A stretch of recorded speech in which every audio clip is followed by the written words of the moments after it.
আমাদের অনেকের মাঝে এই ধারণা আছে যে বিসিএস প্রিলিমিনারিতে মেন্টাল অ্যাবিলিটি আসলে আগে থেকে প্র্যাকটিস করার কোনো কিছু নাই, জাস্ট যাব ওখানের মধ্যে 15টা কোশ্চেনের মধ্যে এমনিতেই 8-10টা আমরা পেরে যাব। ঘটনা আসলেই সত্যি, আপনারা হয়তো বা বললে বিশ্বাস করবেন না যে পরীক্ষার হলে বসেই 7-8টা কোশ্চেনের অ্যান্সার করা যায়।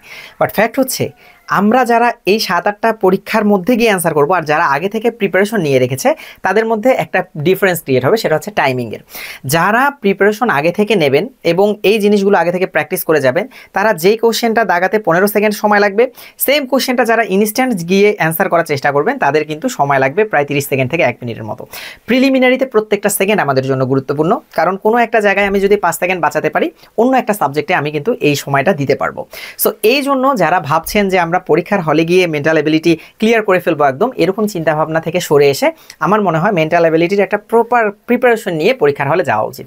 আর এই প্রিপারেশনকে আরও একটু গুছিয়ে নেওয়ার জন্য হালকেস্টাইন জব অ্যান্ড স্কিলস আপনাদের জন্য আয়োজন করেছে মেন্টাল অ্যাবিলিটির একটা শর্ট কোর্স, যেটা মাত্র 299 টাকা।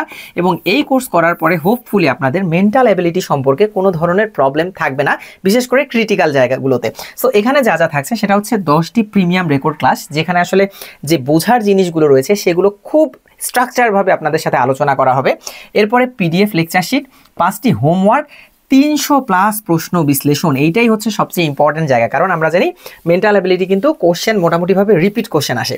সো যে কোশ্চেনগুলো রিপিট হবে, যদি আমরা কোশ্চেন অ্যানালাইসিস থেকে বা প্রশ্ন বিশ্লেষণ করে যাই সেগুলোর ওপর, তাহলে কিন্তু দেখা যাবে যে আমরা ইজিলি এই উত্তরগুলো করতে পারছি। সো এই 300+ প্রশ্ন বিশ্লেষণ আমাদের জন্য খুবই ইম্পর্টেন্ট। এরপরে থাকছে হচ্ছে মোটিভেশন বলতে আপনারা বুঝতেই পারছেন যে আসলে এক্স্যাক্টলি কিভাবে আমরা করব, বা অলরেডি যারা কোয়ালিফাই করে গিয়েছে তারা কিভাবে এক্সামগুলো দিয়েছে এই সম্পর্কিত কথাবার্তা হবে।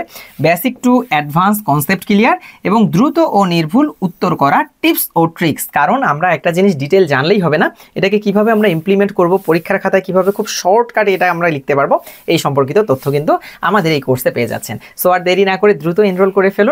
সবার জন্য শুভকামনা। আসসালামু আলাইকুম।